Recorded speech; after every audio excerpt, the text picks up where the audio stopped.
Bharat digital हल्ला करू शकतो, दिवसातून एकदा मोबाईल फोन बंद करा. पाकिस्तानी विश्लेषक जावेद चौधरी यांचा इशारा. तर पख्तूनमध्ये नागरिकांना अलर्ट करण्यासाठी सायरन बसवले.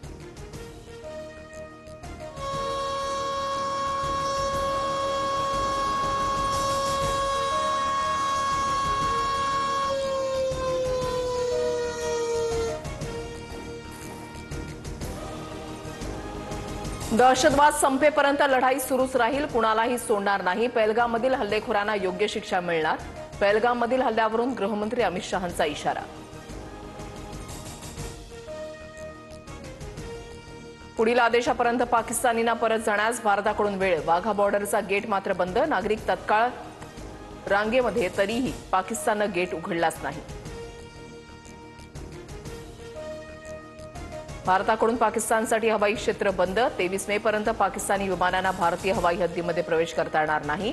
तर कराची आणि लाहोरचा एअर स्पेस 31 मे पर्यंत बंद करण्याचा पाकिस्तानचा निर्णय.